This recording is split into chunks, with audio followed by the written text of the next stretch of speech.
Emma, breakfast is ready. Margaret Wilson looked up at the staircase as she placed warm English muffins on the kitchen counter. She could hear her 8-year-old daughter's footsteps coming down from the second floor. The morning sun streamed through the windows, casting a soft light in the kitchen. Coming. Emma's reply was followed by the sound of small feet hurrying down the stairs.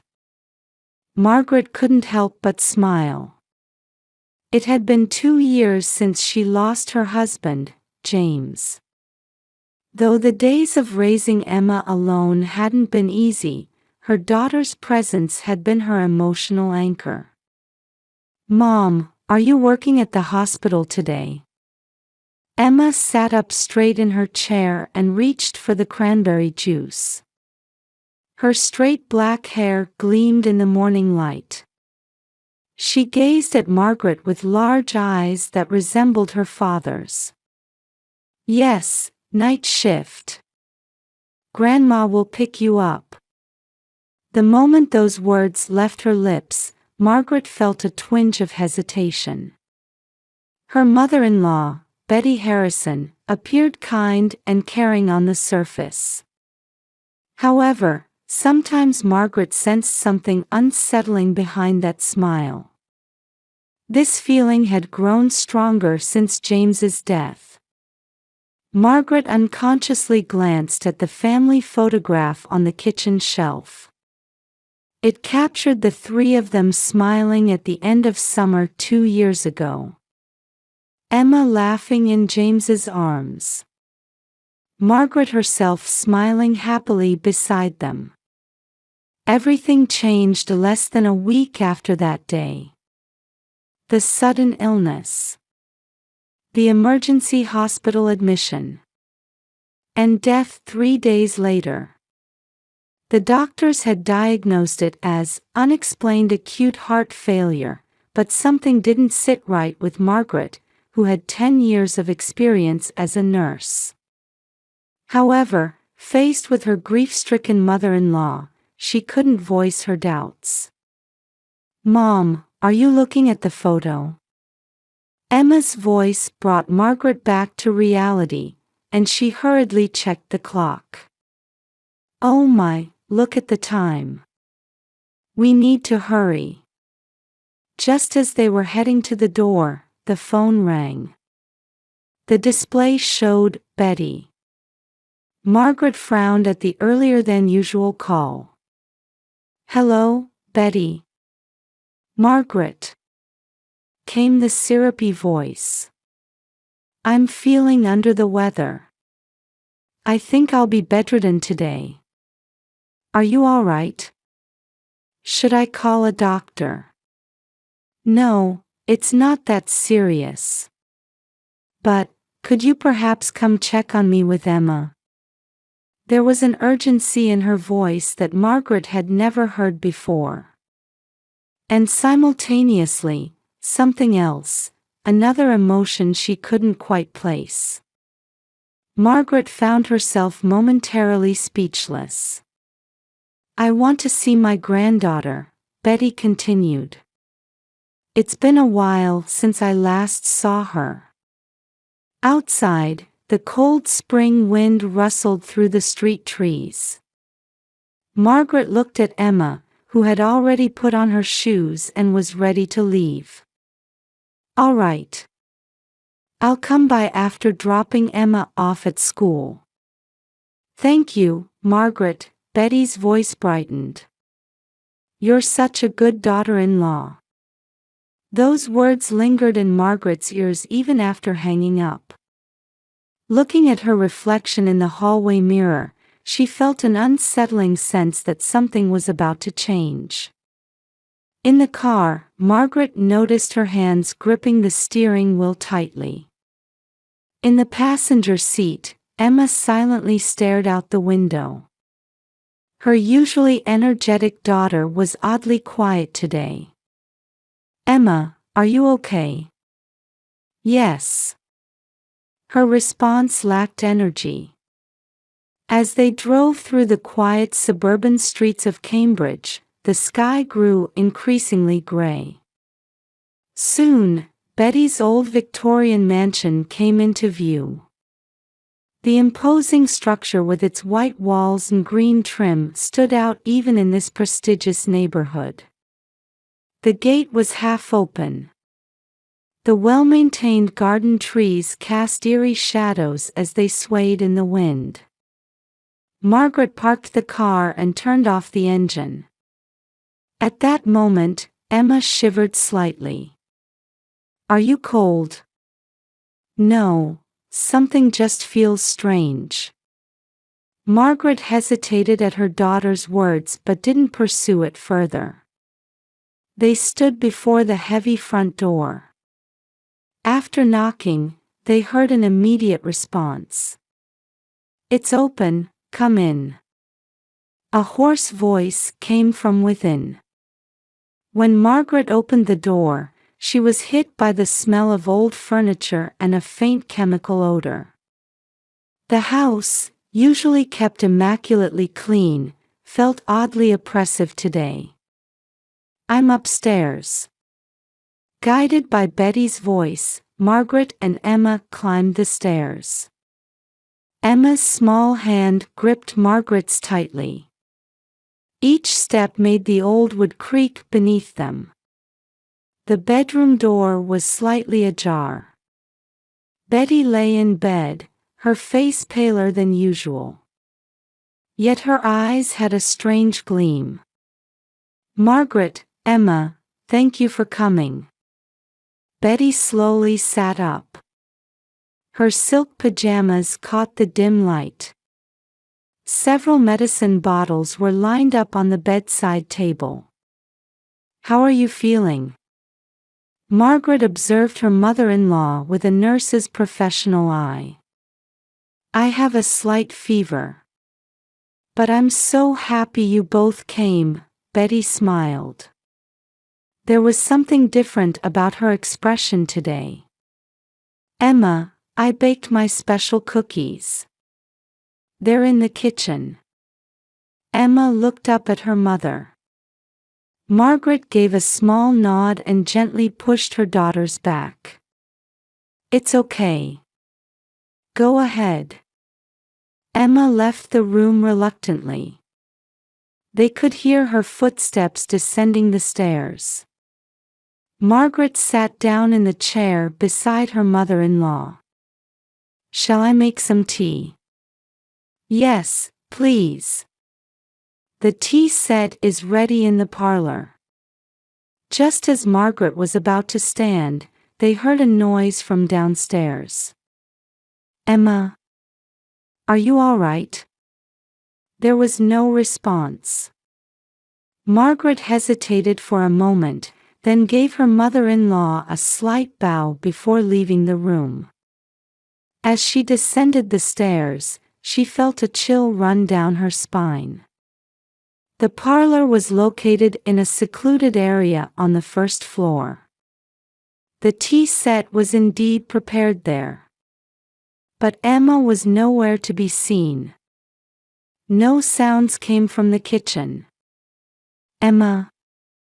Feeling increasingly anxious, Margaret headed to the kitchen. There she found Emma standing frozen in a corner. "What's wrong?" Emma turned around.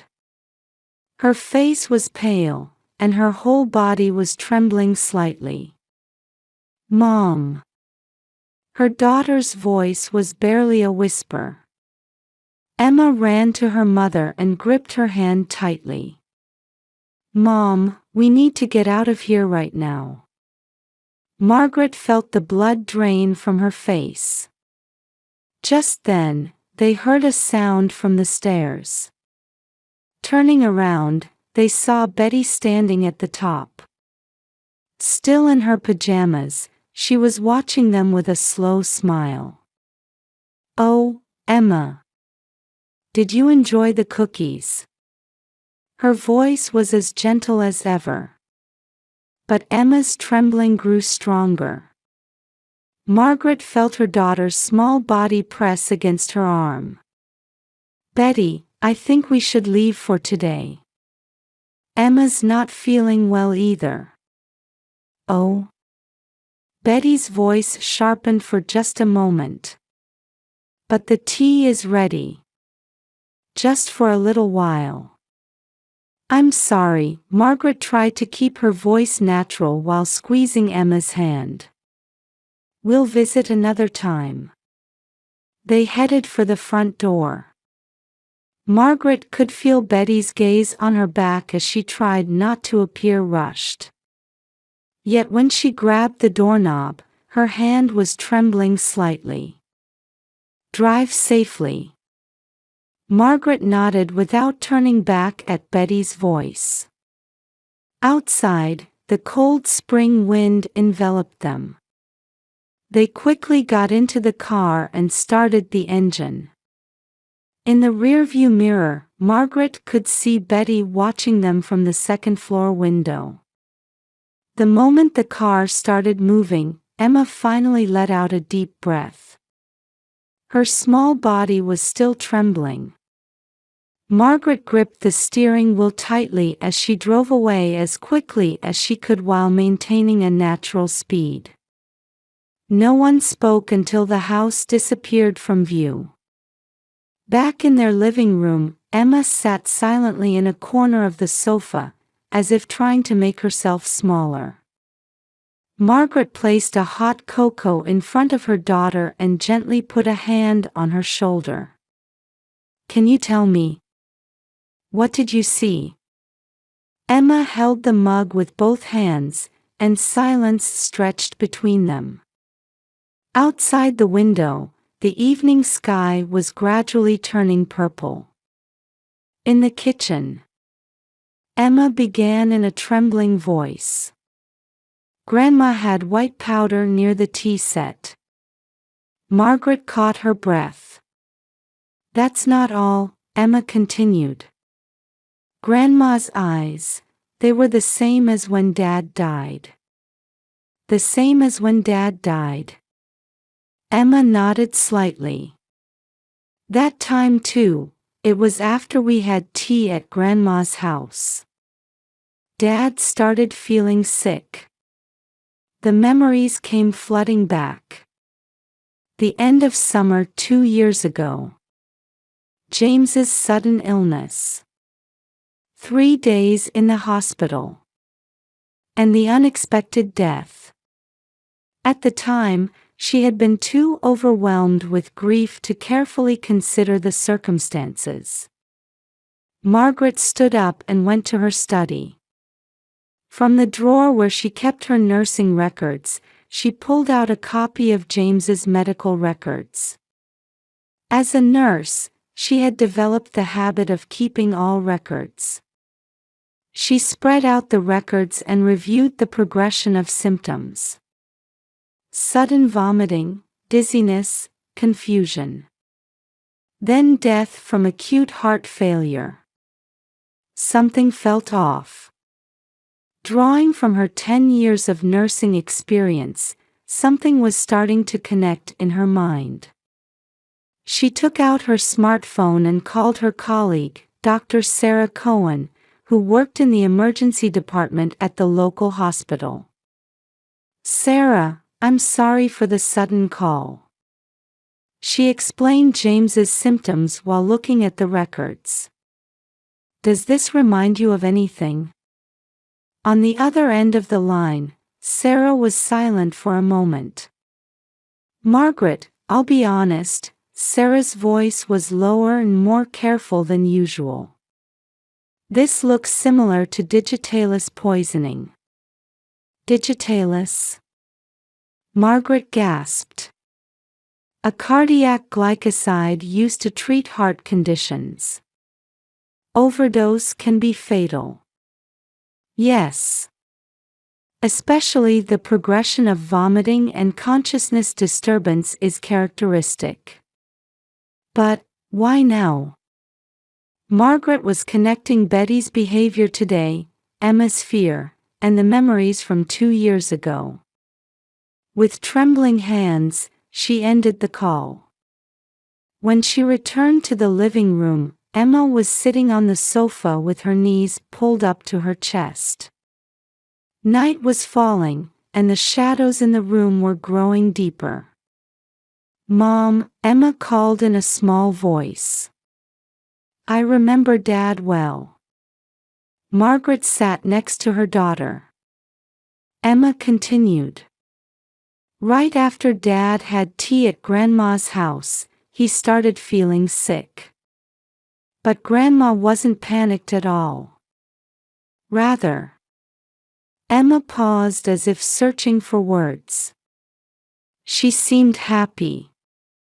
Margaret felt her spine freeze at those words. In her memory, Betty's unnatural behavior came flooding back. Her abnormal calmness at the hospital. Her unusually quick recovery after James's death. And her obsessive attitude about managing the inheritance. The phone rang. The display showed Betty. Margaret ignored the call and dialed a different number instead.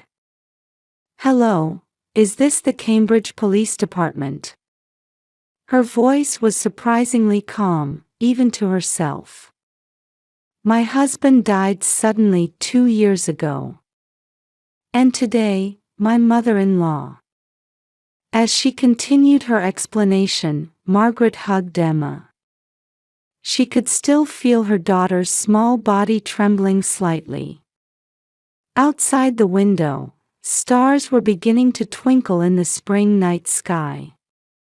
After finishing her conversation with the police, Margaret called Sarah again. They would need expert medical testimony. And possibly a re-examination of James's body. While stroking her daughter's hair, Margaret said, "Your courage saved us." Emma remained silent, just holding on to Margaret tightly. That night, they decided to sleep in the same bed. In the darkness, Margaret listened to her daughter's breathing while steeling herself for the long battle ahead. The police had already begun moving. Investigation into Betty's past. Re-examination of James's cause of death. And above all, ensuring Emma's safety. Unread messages from Betty kept arriving on her cell phone. The obsession felt abnormal. Margaret turned off the phone and held Emma closer. Protect her beloved daughter. Margaret held this firm resolve in her heart in the darkness. In the police station interrogation room, Margaret stood before the one-way mirror, watching Betty Harrison being questioned on the other side. Dr. Sarah Cohen stood beside her, taking notes on her expert observations.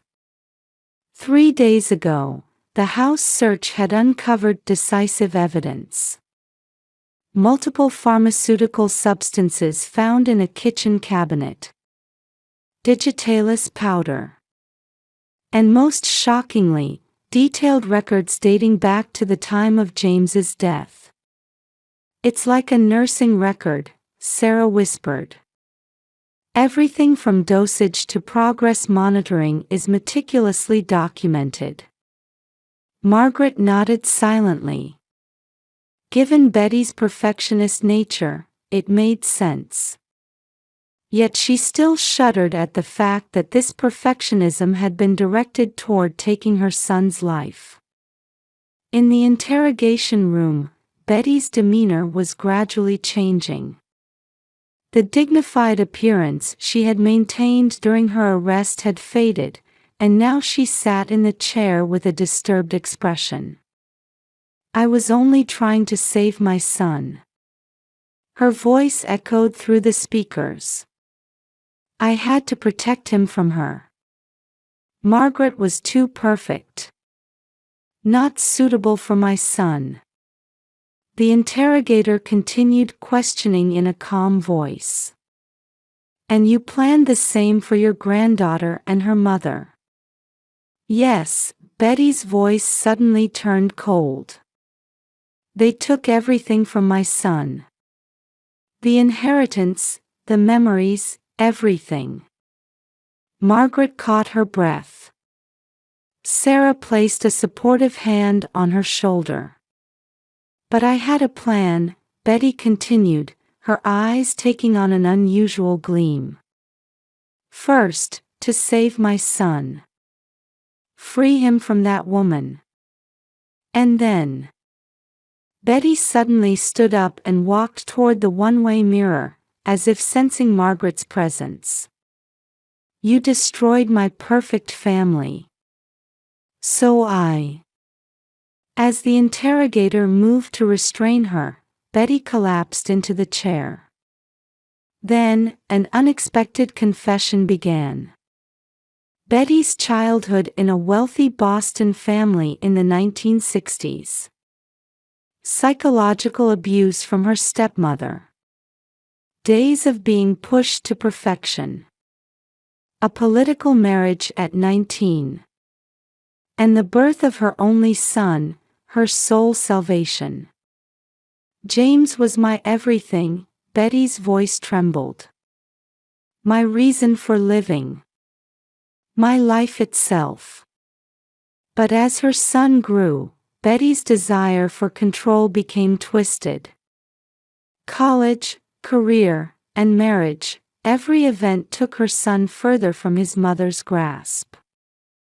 Margaret was too perfect, Betty repeated. Kind, intelligent, caring. But I couldn't stand it. My son wasn't worthy of such a perfect woman. She would change my son. Sarah whispered, shows characteristics of grandiose personality disorder. Betty's confession continued. Her abnormal attachment to her son. Her obsession with the perfect family image. And her plan to reclaim everything. I started with small amounts. Mixed in the tea. Betty's voice became eerily calm. Gradually increased the dose while monitoring the effects. Playing nurse. But I was more perfect. There was a moment when the air in the interrogation room seemed to freeze. And the plan worked. But. Betty suddenly broke down crying. My son died. But that too was destiny. We'll be together forever. Margaret closed her eyes. Memories raced through her mind like a film reel. Meeting James. Betty's subtle expression at the wedding. And her unusual calmness at her son's death. Everything connected. A detective entered the room. This is sufficient. Charges will be murder and attempted murder. Life imprisonment is inevitable. Margaret nodded silently. Outside the window, the rain had stopped, and sunlight was beginning to break through. Motherhood sometimes breeds madness, Sarah said quietly. No, Margaret answered. That wasn't motherhood. It was obsession. In the interrogation room, Betty sat with her head bowed deeply. Her life's pursuit of perfection was ironically reaching its most twisted conclusion. Looking back, Emma was sleeping on a sofa in the police station. Margaret sat beside her daughter and held her small hand. Now, she strongly felt that this pure bond between mother and daughter was the true form of family. 1 year later, Margaret and Emma had finished moving into their new house. In a quiet residential area of Medford, slightly removed from Cambridge's bustle. A maple tree beginning to show its autumn colors stood in the garden, and mornings brought the awakening songs of small birds. "Mom, can I hang this photo in my new room?" Emma pulled a photograph from a cardboard box. It was from 3 years ago, a summer trip to Cape Cod. The three of them on the beach, Emma laughing innocently while her parents smiled together beside her. Of course, Margaret gently stroked her daughter's hair. "I'm sure Dad would be happy to see our new home." Emma was now 9 years old. Over the past year, she had developed both the delicacy and strength of a young girl. She maintained excellent grades at school and made several new friends. Most importantly, she had begun to heal from those events, little by little. The school transfer was definitely the right choice. Dr. Sarah Cohen said, drinking coffee in a deck chair during a weekend visit. Emma's expression is completely different. Indeed, after Betty was sentenced to life imprisonment, her daughter's expression gradually regained its brightness. In the new environment, she was able to slowly distance herself from the heavy memories. The counselor praised Emma's resilience, Margaret answered, watching her daughter playing in the distance. "Children truly have remarkable strength." The clear autumn blue spread across the sky, and a pleasant breeze stirred the garden trees. "What about the letters from Betty?" Sarah asked quietly. "Yes, they still come every month," Margaret answered with a sigh. "But I've decided not to reply anymore."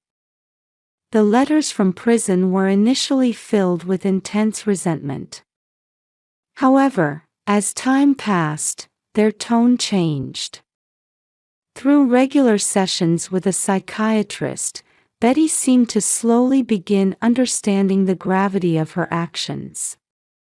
In her most recent letter, she had written, "In my excessive love for my son, I twisted love itself. In pursuing perfection, I destroyed what was most precious. I know I cannot be forgiven. I only pray that you and Emma find true happiness." "Perhaps it's the beginning of her own form of atonement," Sarah said. Margaret nodded silently. Hatred and anger no longer dominated her heart. They had transformed into something deeper, beyond feelings of revenge or punishment.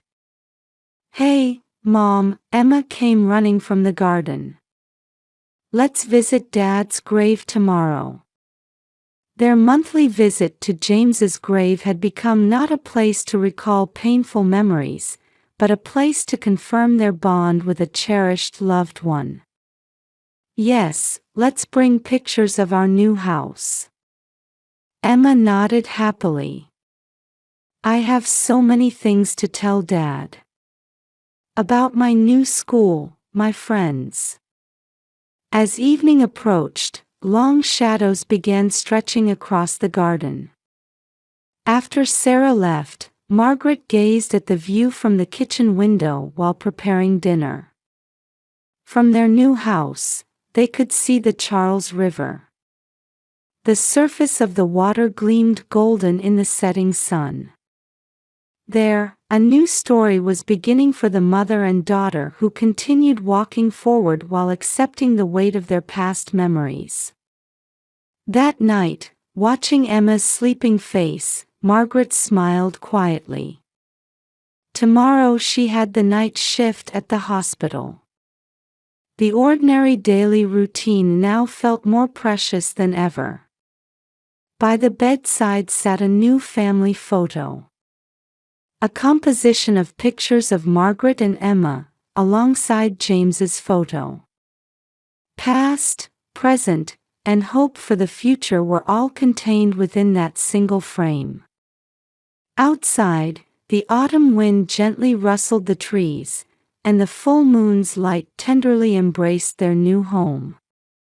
It was as if blessing the beginning of their new life.